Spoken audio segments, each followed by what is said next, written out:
Olá, boa noite a todos. Eu sou Patrícia Canto Ribeiro, sou coordenadora da Comissão de Doenças Respiratórias, Ambientais e Ocupacionais aqui da SBPT. É com grande prazer que estamos aqui hoje no Encontros Virtuais e o tema de hoje é poluição ambiental e doenças respiratórias. Essa noite teremos as apresentações dos doutores Hermano Albuquerque de Castro e Marcos Abdo Arbex. Agradeço muito pelo convite em nome da Comissão de Doenças Respiratórias Ambientais e Ocupacionais da SBPT, agradeço o convite aos organizadores do evento e também gostaríamos de agradecer aos nossos apoiadores nessa noite, a Axê, Bayer, Behringer, Chiesi, Glenmark, Janssen, Sanofi, Vertex e Zodiac. Durante as apresentações, vocês podem encaminhar seus comentários, perguntas, pelo botão do QIA na tela abaixo. Gostaria de chamar, então, agora, para a sua apresentação sobre poluição ambiental e doenças respiratórias, o Dr. Hermano Albuquerque de Castro, que é mestre em Clínica Médica pela Universidade Federal do Rio de Janeiro e doutor em Saúde Pública pela Fundação Oswaldo Cruz. Dr. Hermano é pesquisador titular da Fundação Oswaldo Cruz e membro da nossa Comissão de Doenças Ambientais e Ocupacionais. Boa noite, doutor Hermano. Pode fazer a sua apresentação. Boa noite. Boa noite a todas e todos. Obrigado aí pelo convite, Patrícia. Quero cumprimentar também aí o nosso amigo Marcos, grande companheiro aí de luta aí na questão da qualidade do ar. Quero agradecer também a doutora Jaqueline pelo convite, a todos os membros da sociedade por essa oportunidade de estar conversando aqui nesse debate virtual. Eu vou falar de poluição do ar, mais voltado para as questões mais das cidades, né? A gente dividiu um pouco aqui com o Arbex. E eu vou compartilhar aqui a tela, para que vocês possam acompanhar. Eu vou falar, então, de poluição ambiental, mas muito mais centrada na poluição na cidade. A minha ideia é falar, apresentar os dados ambientais, um pouco da fisiopatologia e os estudos que relacionam poluição do ar, né, nos centros urbanos com o adoecimento respiratório, em crianças e adolescentes e idosos principalmente. Mas só para a gente ter uma ideia, hoje nós temos, em termos de quantidade, se vocês olharem, 7 milhões de pessoas morrem por ano exatamente pela exposição à poluição do ar, né? Aí a maior concentração das mortes vem exatamente da Ásia e do Pacífico, e a gente vai entender por que daqui a pouco num mapa que nós vamos mostrar. Aqui no Brasil, só em 2016, a poluição do ar levou a óbito 51 mil pessoas. A população mundial, mais ou menos 9 de cada 10 pessoas respiram ar poluído e contaminado, um impacto enorme, né? Tanto é que de 1 a 4 mortes de crianças é produzida pela poluição do ar e é considerado o maior fator de risco ambiental para a saúde no mundo. Depois a gente vai ver, inclusive, a carga de doença, como é que ela se abate sobre a saúde da população. Isso aqui são os principais poluentes que a gente encontra, né? Existem normas, regras, padrões, enfim, de qualidade, eu não vou entrar nesse detalhe, mas é importante saber que esses poluentes, a gente chama de poluentes antropogênicos, né? Poluentes produzidos pelo homem, principalmente fábricas e automóveis, são os principais poluidores, né, do ar, e que produzem monóxido de carbono, material particulado 10, 2,5, dióxido de enxofre, compostos voláteis orgânicos, dióxido de nitrogênio, ozônio, um conjunto de poluentes secundários, como a gente está vendo aí, mas na sua maioria produzida aí pelo homem. Você tem também poluentes de fontes naturais, obviamente, por exemplo, vulcões, né? Mas o principal nos centros urbanos está exatamente as fontes antropogênicas, e a gente vai ver isso quando quando eu fizer a apresentação na questão do Covid, quando a gente reduziu dos centros urbanos a quantidade de automóveis e de fábricas funcionando. Então, para a gente ter uma ideia, a emissão em nível mundial de dióxido de carbono, ela está bastante concentrada em algumas regiões, né? O Brasil faz parte dessa lista, né? A China lidera. O sol pré-sal, para vocês terem uma ideia, no Brasil é o 9º projeto mais poluente, né? Em termos de como poluição de utilização de petróleo. E o dióxido de carbono, hoje você tem de uma emissão global, esse é dado de 2017, não tem de 2020 ainda, mas 2017, 37 bilhões de toneladas de gás carbônico emitido no planeta, né? A China lidera, Estados Unidos, Europa são os maiores poluidores. E só para a gente ter uma ideia, a gente teria que plantar o equivalente a um continente americano de árvores para retirar 5 milhões de toneladas de gás carbônico da atmosfera. Então, assim, é incomensurável isso. Uma árvore consegue retirar mais de 1 tonelada de gás carbônico da atmosfera durante seu tempo de vida. Só para a gente ter uma ideia da dimensão do que significa, o Abax deve falar sobre isso, as queimadas e a destruição das nossas florestas. Como eu estou falando de poluição urbana, eu preciso falar dos automóveis, que é o maior poluidor. 80% da poluição dos centros urbanos está vinculada ao automóvel, né? E aí, se vocês olharem esse gráfico aqui, à esquerda, o vermelho é a produção de automóveis do mundo, né? Aqui a projeção a tendência de emissão de gases veiculares no planeta até 2030. E só para a gente ter uma ideia, em 2009, mais de 1 bilhão de carros particulares circulavam no planeta. 10 anos, praticamente, dobramos a quantidade, né? E os Estados Unidos lideram o maior número de carros. E falando em poluição das cidades, a gente tem um padrão de poluição doméstica por queima de combustível, principalmente nas regiões do planeta mais vulnerabilizadas. Você está vendo aqui a África e parte da Ásia aqui. Isso muito em função da questão da ausência de energia, né?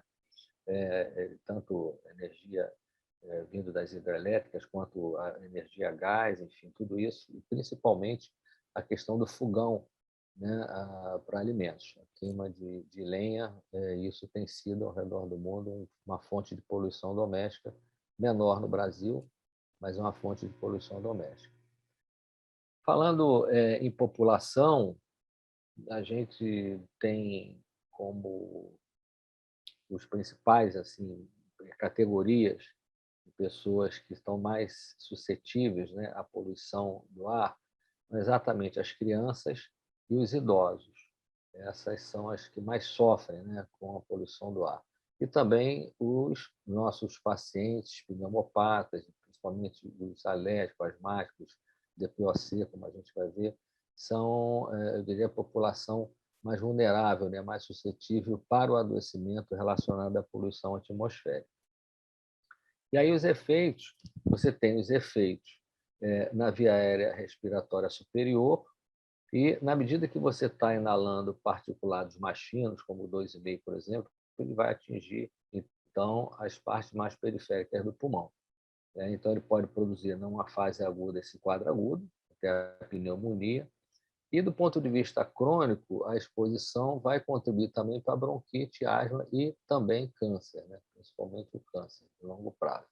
Então, os mecanismos de lesão são exatamente esse estresse oxidativo. Eu acho que aqui dá para ter uma ideia melhor. Você tem a entrada do poluente pela via respiratória e ele em contato com os fluidos e secreção nas células epiteliais começa a produzir citocinas, enfim, TNF, uma série de marcadores bioquímicos que vão se expressar a partir do macrófago, a partir dos neutrófilos, que vai lá para tentar impedir a agressão. Então, inicia-se um processo inflamatório pulmonar exatamente como medida de defesa, né? E que acaba levando a um quadro de adoecimento respiratório. Então, esse é um padrão que a gente vai encontrar para uma gama de poluentes, né? Principalmente aqueles que eu já falei, material particulado, os gases. É claro que tem alguns gases, por exemplo, que o pulmão é só uma via de acesso, como, por exemplo, o benzeno, né? Quando entra, ele é só uma via de acesso, não agride. Mas esses poluentes que a gente citou são os mais agressivos e que vão produzir inflamação respiratória. E aí um conjunto de doenças, como a gente vai ver. Isso aqui é um material particulado, por exemplo, no macrófago, no parênquima pulmonar, né? Nas paredes. Você vê bem o tecido linfóide aqui. a expressão desse corte, né, do tecido pulmonar aqui em hematoxina. Vou mostrar alguns estudos internacionais, os dados do planeta, né, para a gente ter uma ideia. Isso aqui é uma avaliação sistemática de resultados de séries temporais, em mais de 652 cidades de 24 países, incluindo o Brasil, mostrando que há uma relação, uma associação entre a exposição de curto prazo para o material particulado de 10 micra e o 2,5, aquele que vai mais profundamente no pulmão, e a mortalidade diária por várias causas, todas as causas, principalmente cardiovasculares e respiratórias, em mais de 600 cidades.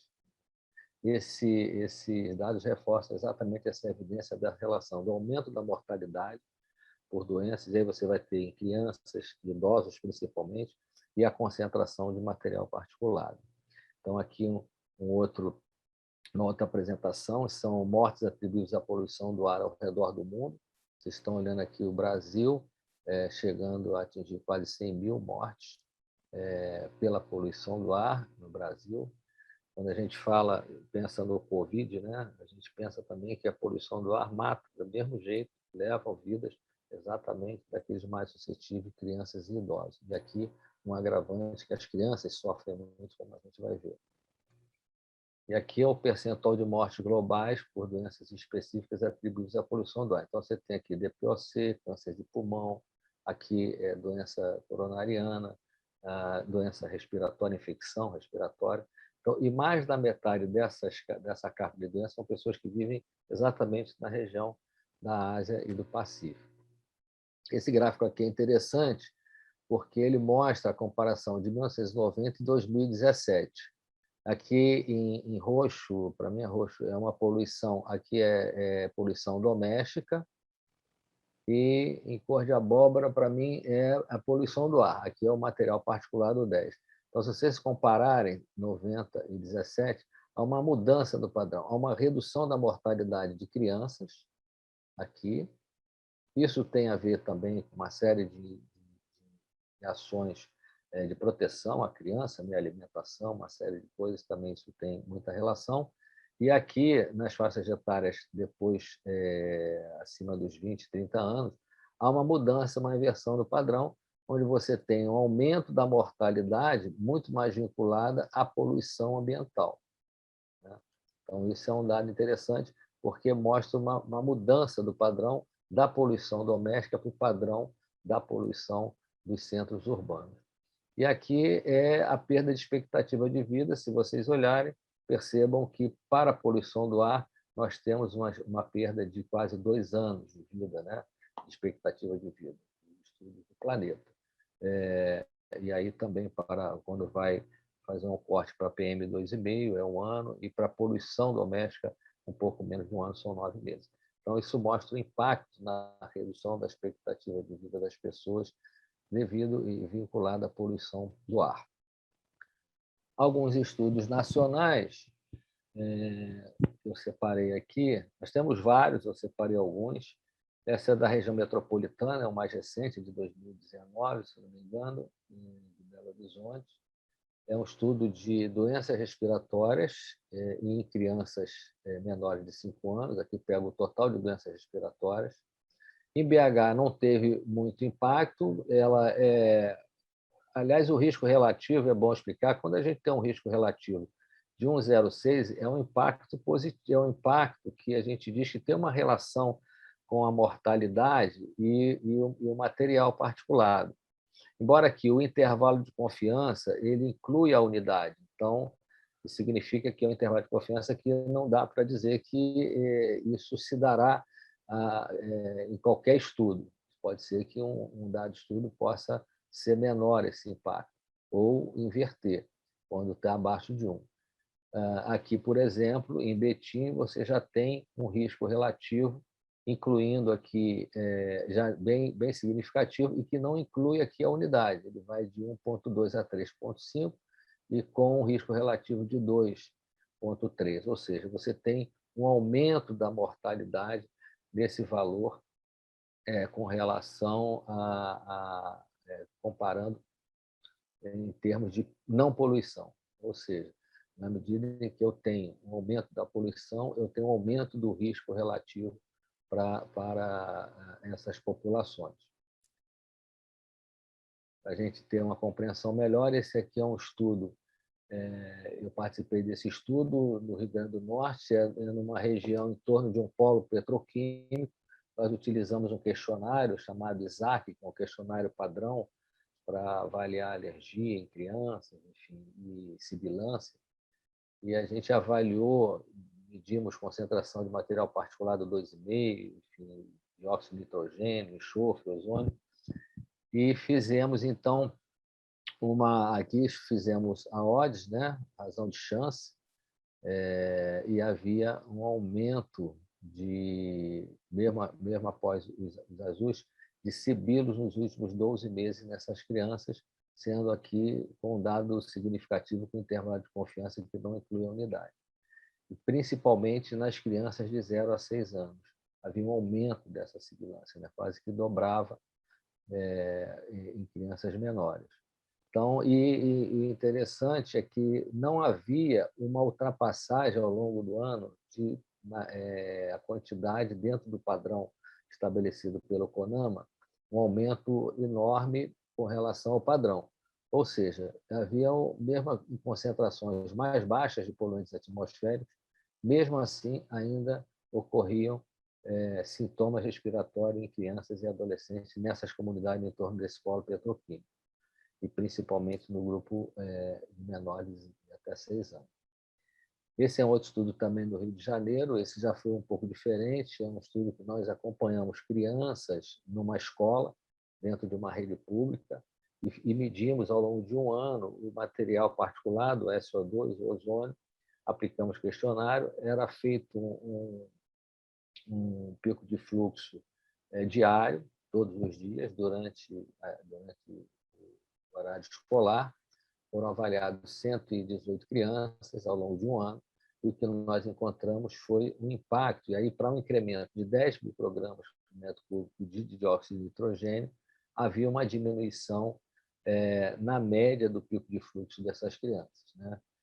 Então, mesmo com níveis aceitáveis, a mesma coisa, dentro do padrão do CONAMA, mesmo assim, você tinha uma associação de diminuição da função respiratória nessas crianças na cidade do Rio de Janeiro. Na verdade, como assim, ao longo do ano, o que você espera é um aumento da média natural, porque as crianças estão em crescimento. Então, você tem uma média, você tem um aumento em litros, né, por minuto dessas crianças. Quer dizer, você acaba tendo uma redução quando você tem algum adoecimento, algum problema relacionado às vias aéreas, principalmente problemas inflamatórios que podem ocorrer durante a poluição. Então, não deveria ter essa diminuição, e exatamente relacionado ao aumento da poluição.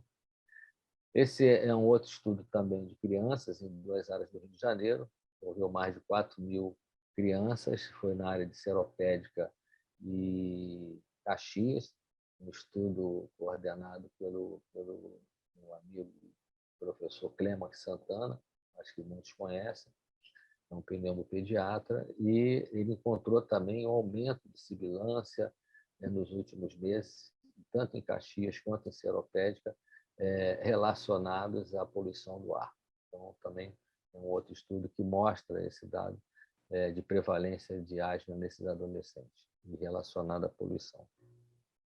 Aqui o do município de São Paulo, da mesma forma, são estudos de séries, né, mostrando o risco relativo aqui também, um aumento da contaminação atmosférica associada à hospitalização.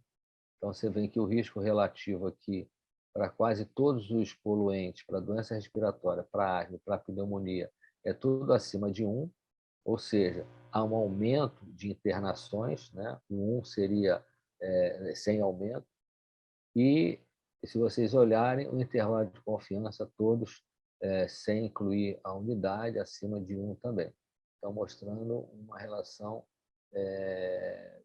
de causalidade, praticamente, entre hospitalização e aumento, e uma associação forte da contaminação atmosférica, né? Esse é um estudo de Minas Gerais, também de Itabira, uma outra forma de apresentar aqui são as médias de internação no dia, um dia, 2 dias ou 3 dias após o evento. Isso é um dado importante, porque geralmente quando você tem aumento da poluição, a internação não se dá no dia do aumento, ele vai se dar 1 ou 2 ou 3 dias depois, tanto do aumento de internação quanto mortalidade. Você não morre no dia, você vai adoecer e morrer 2, 3 dias depois.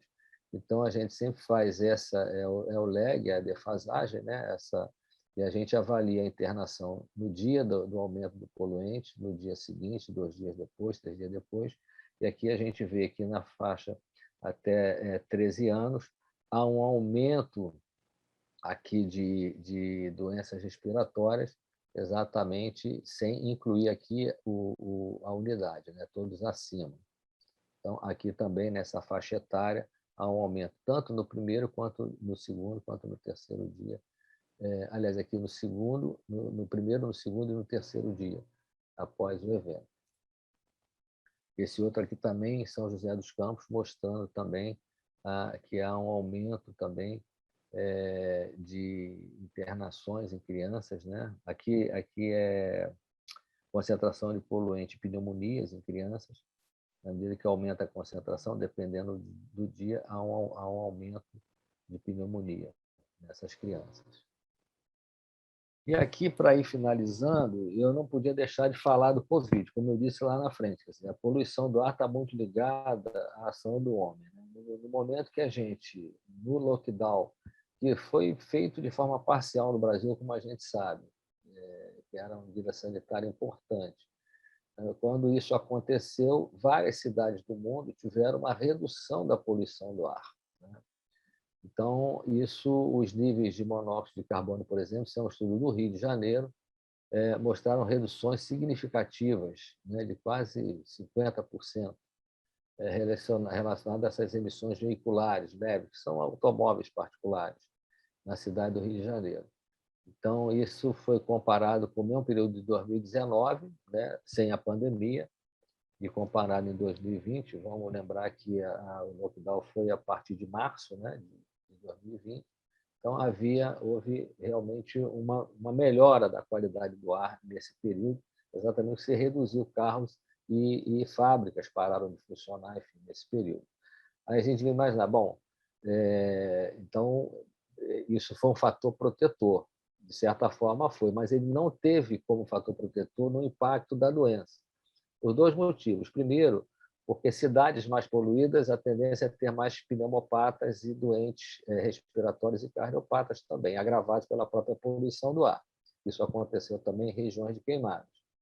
E segundo, essa era a questão, e era a hipótese que a gente levantava quando começou isso, quando começou a tragédia do Covid, essa relação entre poluição do ar e mortalidade por Covid. Será que tem essa relação? E aí, quando a gente vai olhar do ponto de vista fisiopatológico, existe uma relação. A poluição do ar tem uma relação positiva com a expressão da angina conversora de angiotensina 2, e todos sabem que ele é um receptor do coronavírus, né, na célula, né, células epiteliais respiratórias. Então, tem uma relação muito direta. Ele facilita essa expressão do AC2 para a partícula spike do COVID, do coronavírus, o que certamente, do ponto de vista biológico, tem uma plausibilidade.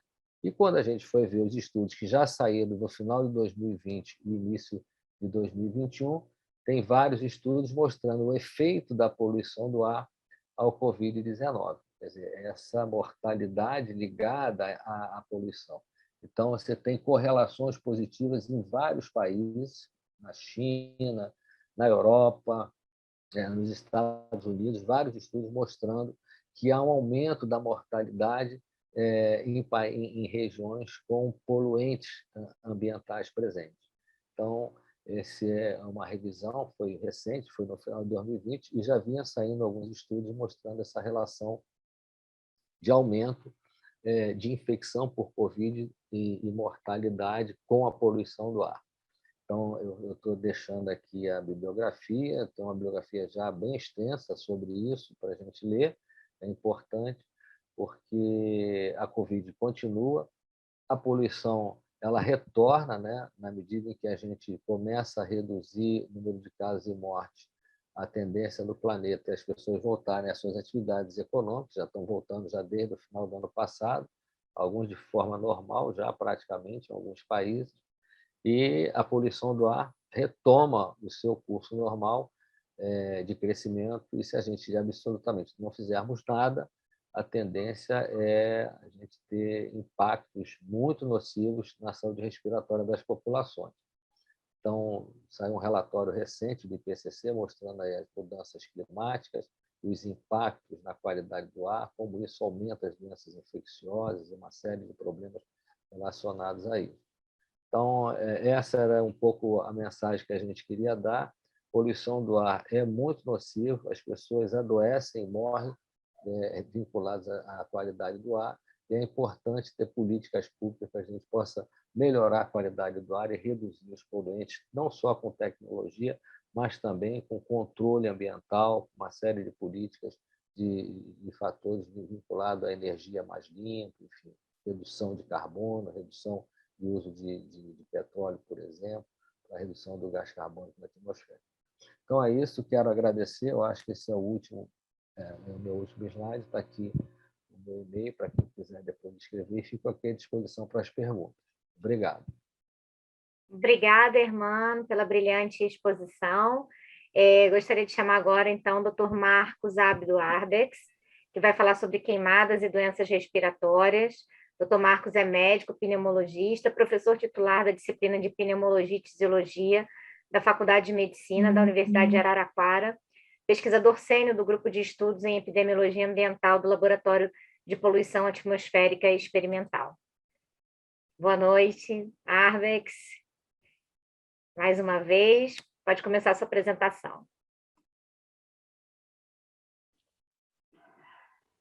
Dr. Arbex, pode clicar no botãozinho para tirar o seu botão do mute do áudio. Isso. Abre seu áudio, professor.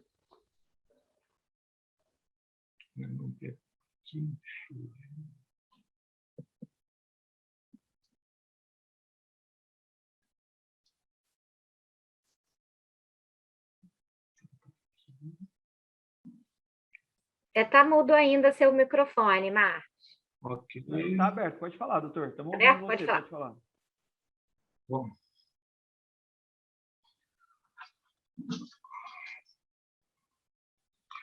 Boa noite a todos, boa noite, Patrícia, boa noite, Hermano. Eu agradeço o convite para participar desse evento e o tema que eu vou abordar é queimadas e doenças respiratórias. Ô Jorge, travou aqui, eu não estou conseguindo passar o slide. Clica no slide, professor. Aí eu estou no slide, primeiro slide, mas o computador travou. Não, pode passar pela setinha agora. Clica no slide, aí vai pela próxima. Pode clicar na próxima slide, veja se vai. Não foi? Okay. Aí, foi. Ótimo. Boa apresentação. A queima de vegetação a céu aberto é, nos dias atuais, uma preocupação mundial. E cada vez mais chama a atenção da comunidade científica, do público leigo e da mídia.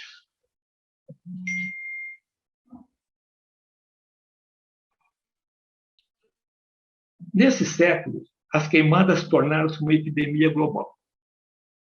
Este vídeo da NASA mostra que as queimadas aumentam gradativamente em número, intensidade e extensão, atingindo todo o planeta, coincidindo preferencialmente com os períodos secos do hemisfério norte e do hemisfério sul.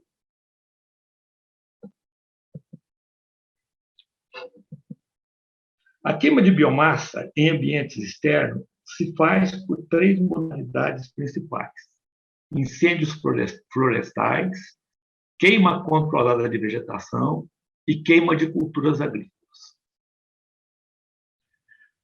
Os incêndios florestais são naturais, são espontâneos, atingem zonas florestais naturais, como os bosques, lugares com abundante vegetação, como a savana, estepes e o nosso cerrado. A queima controlada de vegetação é intencional e é utilizada para preparo de terrenos para culturas agrícolas, pastagem, habitações. Exemplo clássico é a queima controlada intencional na floresta amazônica. E a queima de culturas agrícolas é intencional, é prévia às colheitas. O exemplo clássico é a queima da palha de cana-de-açúcar na pré-colheita. O grande vilão dessa história toda, sem dúvida, é o homem, agindo diretamente ou indiretamente quando ele contribui para o aquecimento global. Hoje, a grande maioria dos autores reconhece a relação entre mudanças climáticas e as queimadas a céu aberto.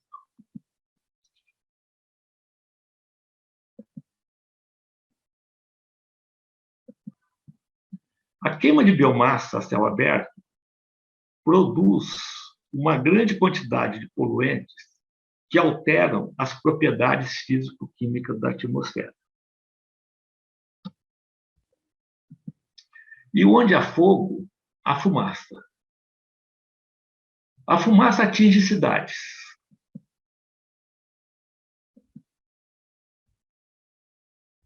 Esta é a cidade de Portland, em um dia comum e após um incêndio florestal. Essa é a cidade de Araraquara, no período da não queima de cana-de-açúcar. Essa é a cidade de Araraquara, durante o período da queima de cana-de-açúcar. Entre os poluentes emitidos pela queima de biomassa, o mais estudado é o material particulado. E o maior percentual é de partículas com diâmetro aerodinâmico de 2,5 microns, chamado de PM2,5, como o Armando já abordou, que pode ser exportado a centenas ou milhares de quilômetros e pode atingir, durante a queima da biomassa, concentrações de 8 a 12 vezes maiores que os considerados como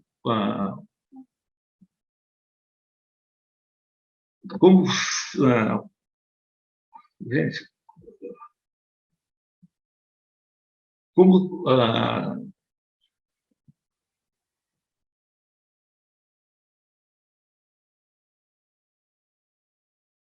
falta a palavra, permitidos pela Organização da Saúde. Como o Hermano também falou, o PM2,5 não só atinge as regiões mais distais do parênquima pulmonar, como também atravessa a barreira alveolo-capilar, atingindo o sistema circulatório, podendo produzir uma resposta inflamatória, respiratória e sistêmica. E o Brasil? O Brasil, hoje, é um país em chamas. Nesse século, o INPE, até o ano 2018, detectou aproximadamente 7 milhões de focos de queimadas no Brasil. O Cerrado contribuiu aproximadamente com 50% dos focos de queimada, seguido pela floresta amazônica e pela caatinga. Ou seja, 90% dos focos de queimada no Brasil acontece nesses 3 biomas. Ou seja, em tempo seco, aproximadamente 83% do território nacional é sujeito a queimadas a céu aberto.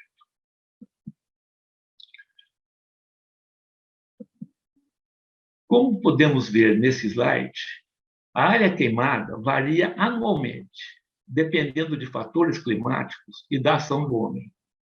Estima-se em 2% do território nacional a área média queimada anualmente. E 83% das queimadas ocorre no período seco, entre julho e outubro. Como podemos acompanhar visualmente, através dos focos de calor disponibilizados pelo INPE, em janeiro de 2020, nós tivemos 2.866 focos de calor. Em julho de 2020, aproximadamente 15 mil focos de calor. Em agosto de 2020, esse número mudou para aproximadamente 50 mil focos de calor. E em setembro de 2020, atingiu a cifra absurda de quase 70 mil focos de calor.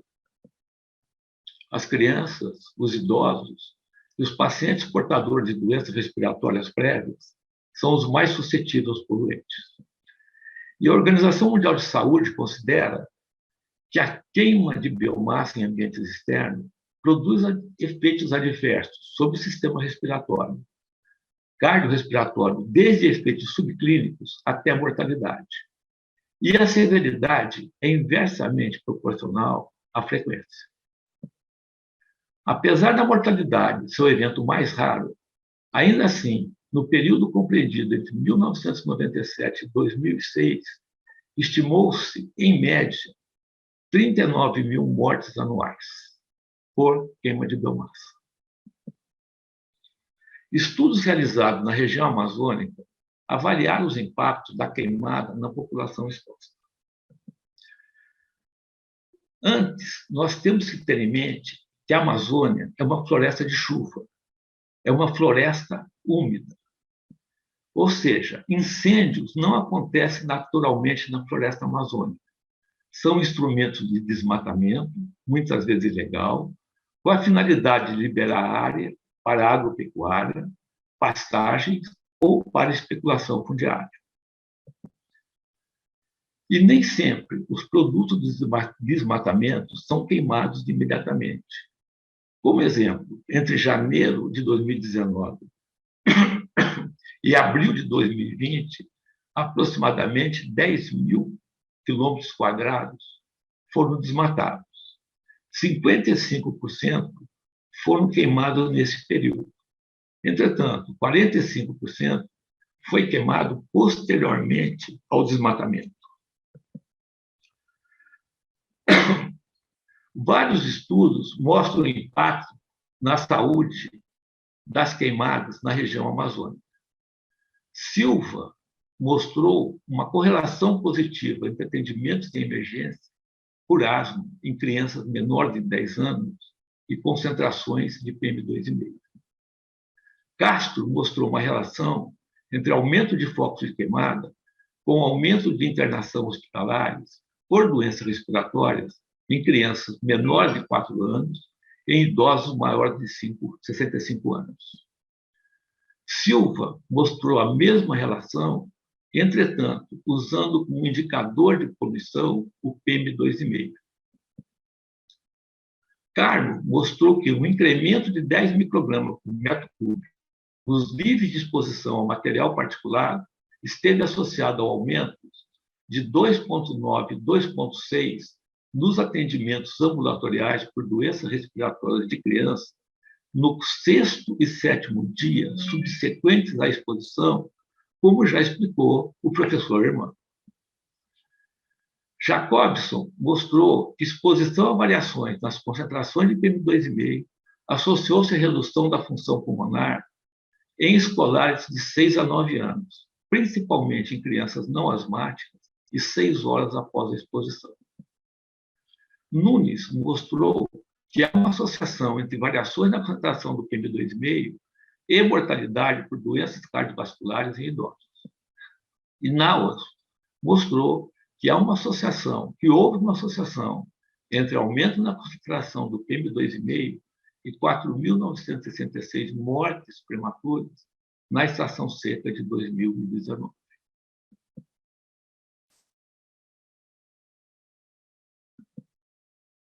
Esse estudo mostra a relação entre as queimadas no estado de Mato Grosso e baixo peso ao nascer.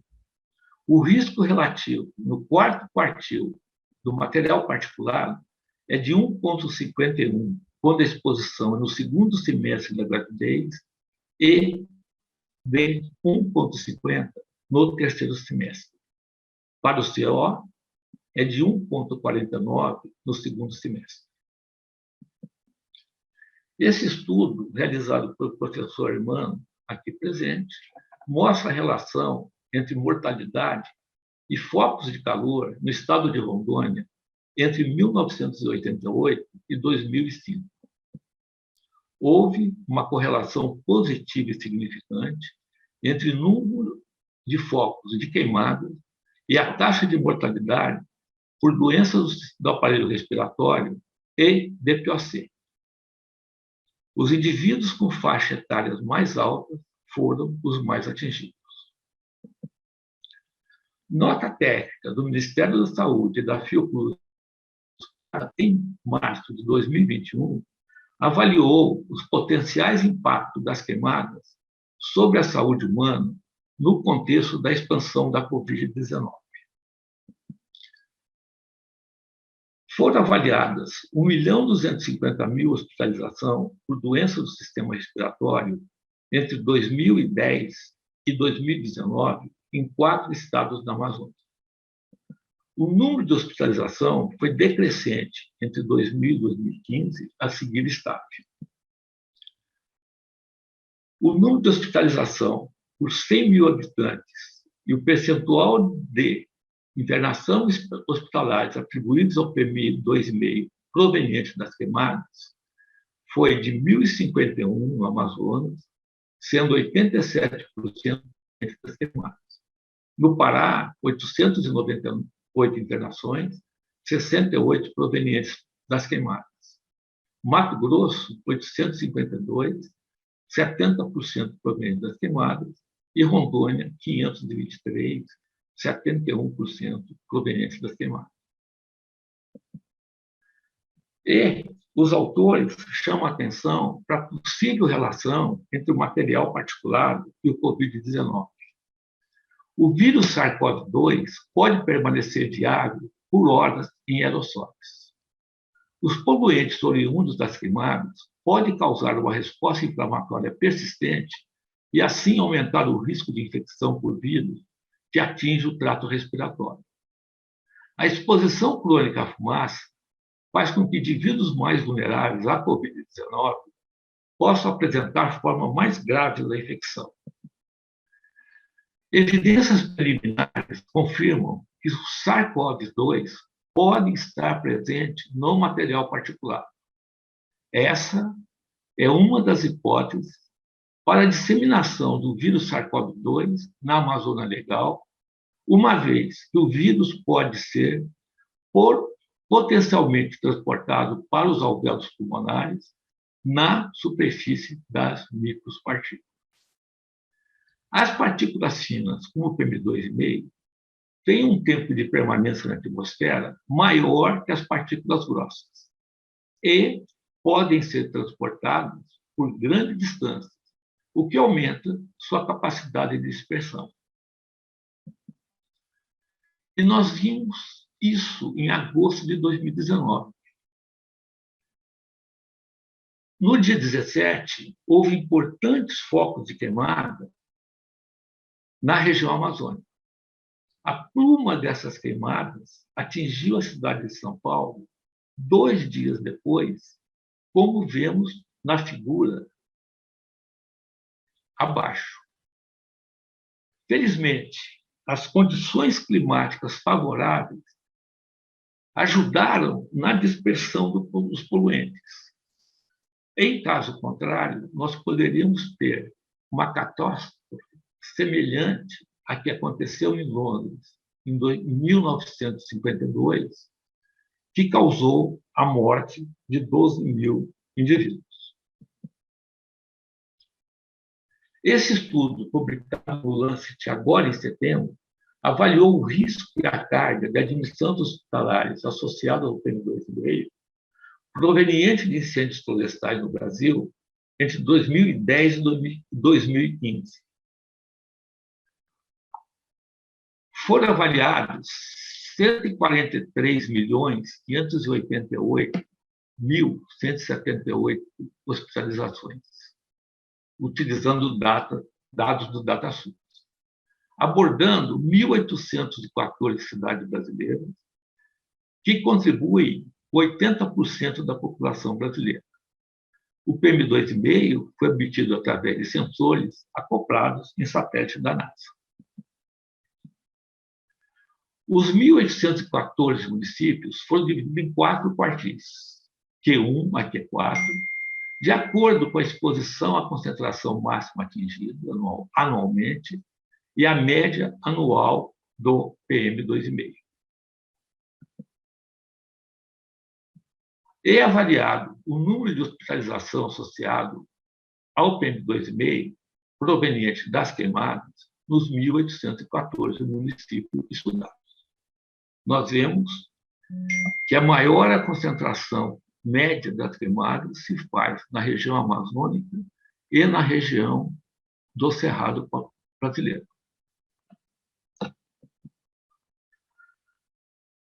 Da número total de hospitalização, 14.839 foram devido a internações cardiovasculares, 18 milhões a infecções, a doenças respiratórias. Em consequência da poluição resultante dos incêndios florestais, houve 766 mil hospitalizações. 0,53% das hospitalizações cardiovasculares e respiratórias em relação ao total de hospitalizações. 35 casos de hospitalização ano por 100 mil habitantes, 14 para doença respiratória, 3 para doenças cardiovasculares. Isso provocou 47.880 hospitalizações ano resultante dos incêndios florestais. Aumento de 10 microgramas por metro cúbico proveniente da queima de vegetação está associado a um aumento de 5,09% para a doença respiratória, 1% para doenças cardiovasculares. E os autores alegam: embora a maior parte dos incêndios florestais aconteçam em regiões remotas do país, a fumaça tóxica da região amazônica e do Cerrado pode chegar em até 2.500 quilômetros de distância, viajando distâncias longas e assim atingir populações de outros locais do país. Os indivíduos mais afetados foram crianças de 0 a 4 anos e idosos acima de 80 anos.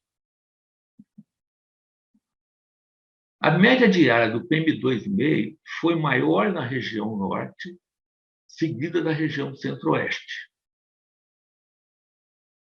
O centro-oeste contribuiu com 71 internações por 100 mil habitantes. O sul, 62. O norte, 42. O sudeste, 30. E o nordeste, 8. Entretanto, independente da região, os municípios com maior exposição ao PM2,5, quartil 4, apresentaram o maior número de internação por 100 mil habitantes. Esse estudo, também publicado no Lancet, em setembro, foi conduzido com a colaboração de uma rede global de pesquisadores, o Multi-Center Multi-Country Research Network, que conta com a participação de 2 pesquisadores brasileiros, professor Paulo Saldiva e professora Micheline Coelho. Estudo avaliou o risco global de mortalidade por incêndios florestais em 749 locais de 43 países. O período foi entre 1 de janeiro de 2020 e 31 de 12 de 2016. Como eu disse, foram incluídas 749 cidades de 43 países, 18 do Brasil, avaliaram 65 milhões de óbitos, 15 milhões por doenças cardiovasculares, 8,6 milhões por doenças respiratórias. Foi encontrado que 33.150 mortes anuais por PM2,5 são oriundos dos incêndios florestais, por PM2,5 e um dos incêndios florestais. 6.993 por causa cardiovascular anual, 3.500 por causa respiratória anual, um aumento de 10 microgramas por metro cúbico de PM2,5 proveniente da queima de vegetação está associado a aumento de 1,9% de mortalidade total, 0,62% do total de mortes, 1,9% para doenças respiratórias, 0,64% de todas as mortes por doenças respiratórias, 1,7% para doenças cardiovasculares, ou seja, 0,55% de todas as mortes para doenças cardiovasculares. O efeito foi agudo, como já explicou o professor Hermano, e teve duração de mais de 2 dias. O risco relativo de mortalidade aumenta após a concentração de 20 microgramas. E quando aquele seu paciente com asma controlada ou DPOC estável refere que, de repente, aumentou a utilização de medicação de resgate. Pensem também em poluição do ar. Esse estudo em Araraquara, que, aliás, foi minha tese de doutorado, nós avaliamos a relação diária entre número de inalações e o peso do material particulado grosso proveniente da queima da cana-de-açúcar em serviço de emergência. Aumento de 10 miligramas no peso do sedimento foi associado ao aumento de 9% em risco de inaloterapia em serviço de emergência. Continuando na base da pirâmide. Esse estudo canadense avaliou a relação entre incêndios florestais e a dispensação de medicação de resgate. Na província de British Columbia, foi avaliado comunidades afetadas e não afetadas por incêndios florestais entre 2003 e 2010. Houve aumento do risco relativo na dispensação do salbutamol nas comunidades afetadas pelos incêndios. O aumento na dispensação ocorreu 4 dias após a exposição. Para um aumento de 10 microgramas por metro cúbico de PM2,5, houve um aumento de 6% na dispensação do salbutamol. Aqui visualizamos a relação entre o aumento do PM2,5 e a dispensação do salbutamol durante as queimadas de 2010 em outra região, também em British Columbia. Esse artigo da American Heart Association, em 2018, tem um desenho interessante. Os autores avaliaram visita ao serviço de emergência em 8 horas da Califórnia, expostos aos incêndios florestais ocorridos entre maio e setembro de 2015, e classificaram a pluma entre leve, moderada e densa, e fizeram uma relação com a concentração do PM2,5 em relação a cada densidade de pluma. A pluma leve entre 0 e 10 microgramas, a moderada de 10,5 a 21,5 e a pluma densa maior que 22. Categorizar os indivíduos expostos em todos os adultos, idade entre 10 e 64 anos e idosos. O risco relativo em relação aos dias sem pluma para desencadear um evento cardiológico e respiratório para adulto acima de 19 anos e para os idosos aumenta com a pluma densa e é borderline para patologia cerebrovascular.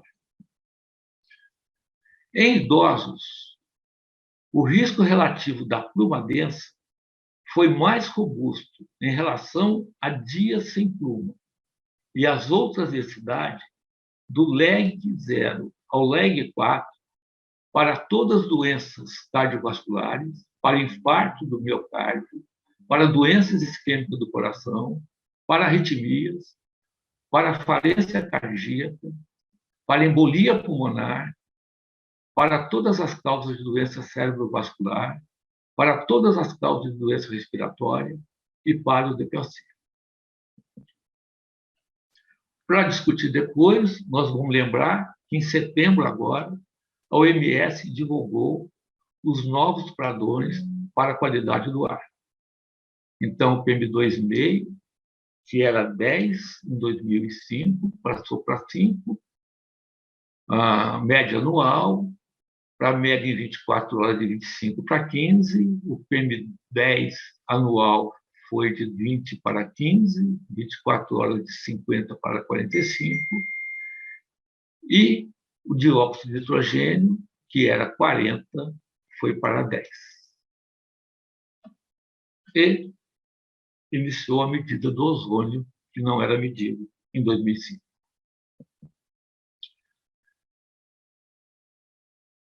Conclusão.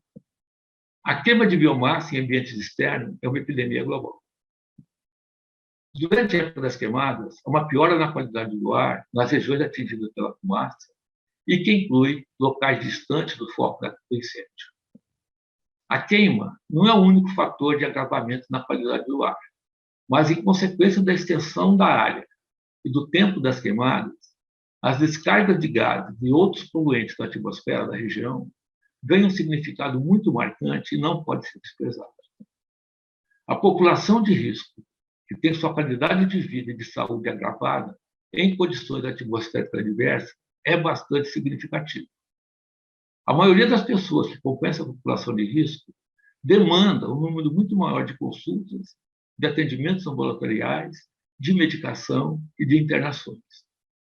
Tudo isso traduz um ônus muito grande de assistência médica, que atinge não só os serviços médicos e o poder público, mas também a economia das famílias. É isso que eu tinha a dizer. Obrigado. Obrigada, Marcos. Obrigada, Hermano. Bom, eu gostaria de começar aqui o nosso debate perguntando para vocês, nós estamos diante de uma situação no país muito grave em relação ao agravamento das condições de vida da população, as condições socioeconômicas, e nós temos visto com isso um aumento do uso de carvão, de madeira para fogões a lenha, não é?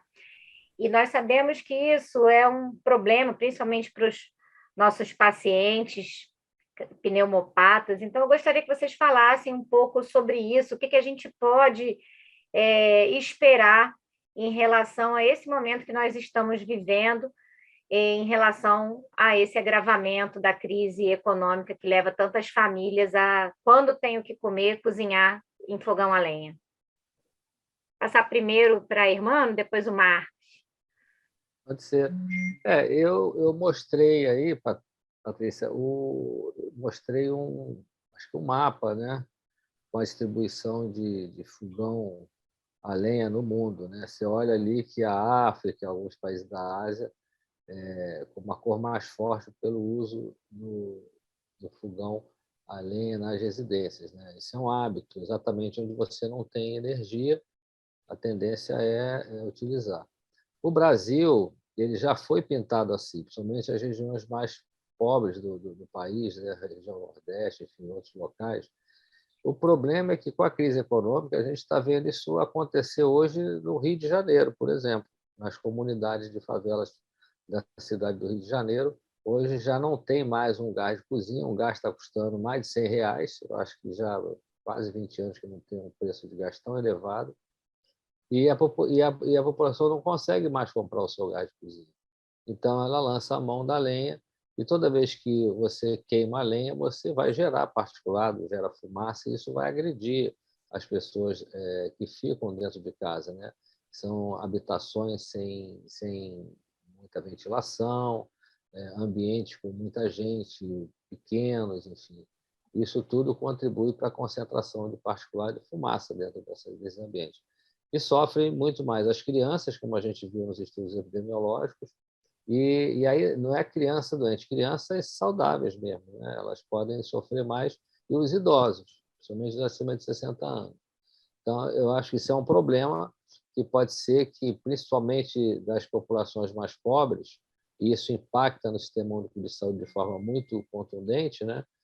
Isso possa acontecer, um aumento de adoecimento respiratório em crianças e idosos, exatamente pela precarização da vida das pessoas e uso de método muito antigo, né? Que é cozinhar com carvão, madeira queimada. É o hábito, né? Que, nos países mais pobres, em desenvolvimento, África, Ásia, eles usam a madeira para aquecer, cozinhar e iluminar.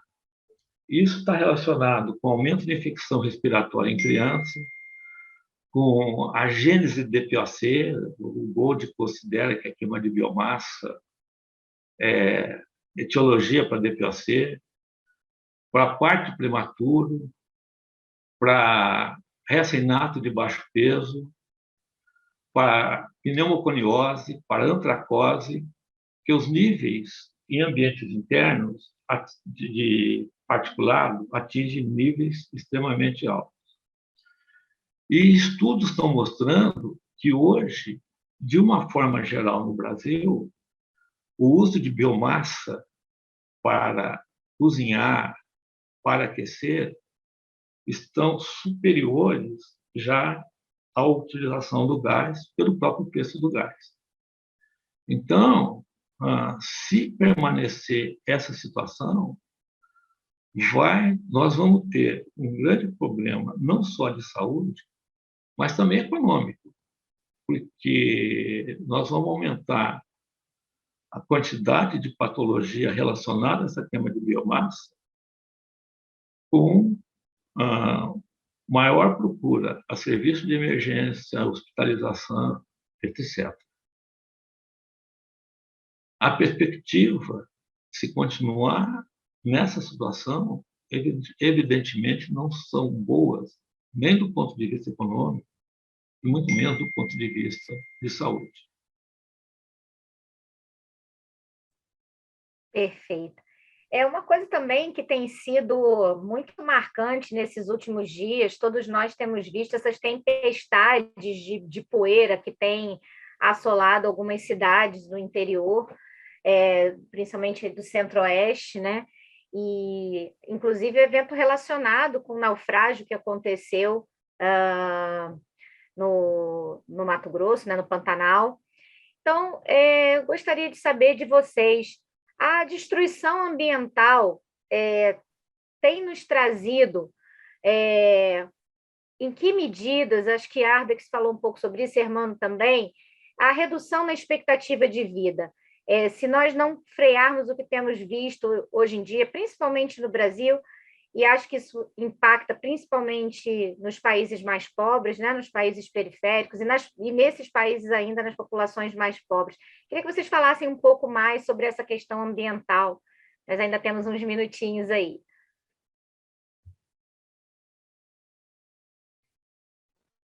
Eu posso falar? Eu só quero recuperar uma coisa que o Alex falou, eu não toquei nisso. Tem um estudo que saiu na Inglaterra há 2 anos atrás, no Reino Unido. Eles acompanharam uma coorte, né, desde a gravidez, a exposição de mulheres grávidas e acompanharam seus filhos de adoecimento respiratório. E eles perceberam que as mulheres que tinham ficado em exposição a poluentes ambientais no primeiro trimestre, as crianças, até os 8 anos de idade, elas foram sendo acompanhadas e fizeram essa coorte com 8 anos de idade. Essas crianças apresentavam problemas respiratórios e redução na sua capacidade funcional pulmonar. Então, isso é um dado importante, porque a gente tem estudos que mostram o aumento de aborto, perdas, enfim, baixo peso ao nascer, isso é muito comum em fumante, por exemplo, e também na poluição, mas a gente não tinha essa dimensão de que também a exposição materna a poluente vão causar problemas naquela criança ao longo do tempo, né? Com 8, 9, 10 anos de idade. Isso é importante. E aí, o que você coloca, a questão da queima, assim, ele é um problema planetário, né? Um problema mundial. Nós aumentamos muito a nossa a força antropogênica, eu diria, de prejudicar o planeta, né? Isso não tem parado. O Arbex falou muito bem, ela tem nome e sobrenome, né? Você tem um processo produtivo que é muito agressivo à natureza. Eu vou dar o exemplo do agronegócio. O agronegócio ele é um processo que se dá nos países em desenvolvimento, que geram alimentos nos países desenvolvidos, mas destroem a sua base florestal nos países em desenvolvimento, principalmente aqui na América Latina. O Brasil é o maior exemplo disso, né? A região centro-oeste hoje é a maior região de queimadas do planeta, né? Se você for olhar ao longo dos últimos anos. Então, isso não tem parado. Em alguns momentos, nós tivemos uma melhora dessas queimadas em alguns governos, mas a gente nunca conseguiu ter uma mudança de processo dentro da economia brasileira com relação a isso. Então, um dos maiores agressores, com certeza, é o agronegócio, pela queima, pelo pastoreio, né?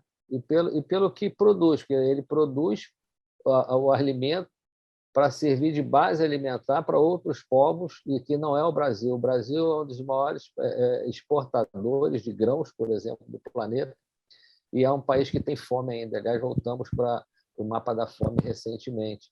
Então, assim, é uma contradição, né, da economia brasileira. E com uma agressão à natureza e ao ambiente enorme, com consequências, como a gente viu, à saúde da população, a saúde respiratória, cardiovascular e tudo isso. O Brasil se dispôs na Conferência do Clima de cessar o desmatamento ilegal até 2030. Mas é muito tempo. Eu acho que é necessário uma ação política aqui no Brasil, né? Uma ação política mais eficaz para poder cessar o desmatamento ilegal. Isso é econômico, né, irmão? Quando foi em agosto de 2019, um grupo de empresários brasileiros chegaram ao governo federal e falaram o seguinte: olha, nós não estamos conseguindo exportar porque o Brasil, os países não aceitam o desmatamento na Amazônia. Enquanto nós estivermos desmatando, nós não vamos conseguir exportar. O governo brasileiro mandou o Exército, né, avaliar o que estava sendo desmatado, o que era ilegal, e por algum tempo esse desmatamento ilegal foi cessado, mas por vontade política, né? Por vontade política.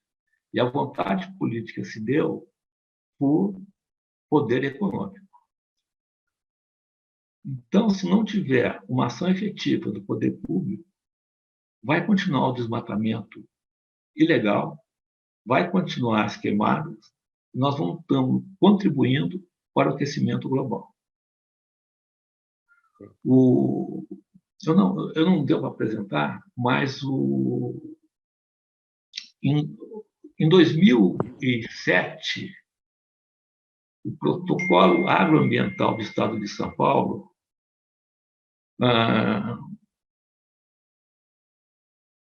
cessou a queimada de cana, que era de 2021 em áreas não mecanizáveis, para 2014. E antecipou de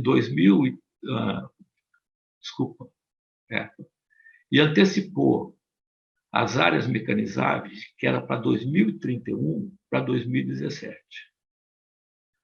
Muito bom. Com a queda da queimada de cana no estado de São Paulo, os gases de efeito estufa diminuíram da ordem de 53%. Então, o poder público agiu antecipando a cessação da queima da cana e, em virtude disso, o efeito dos gases estufa houve uma diminuição no estado de São Paulo. Se não houver uma política tentando diminuir o desmatamento ilegal, isso vai continuar por muito, muito tempo. Perfeito. Bom, estamos chegando aqui ao final do nosso encontro virtual. Eu gostaria muito de agradecer aos nossos dois debatedores, Dr. Marcos Arbex, Hermano Castro, agradecer muito a Jaquelina, toda a comissão organizadora do evento pela SBPT. Eu sei que estaríamos aqui ainda por muito mais tempo, porque o assunto é praticamente inesgotável. A OMS colocou a poluição como o nosso maior problema de saúde pública no mundo. E isso, se a gente pensar que ainda estamos em plena vigência da pandemia da Covid-19. Então, fica aqui o nosso alerta da Comissão de Doenças Respiratórias Ambientais e Ocupacionais, para que nós pensemos melhor no planeta que nós estamos vivendo e deixando aí para as próximas gerações, se é que vamos ter por muito tempo próximas gerações, né? Então, obrigada a todos, muito obrigada aí pelo convite e até o próximo encontro.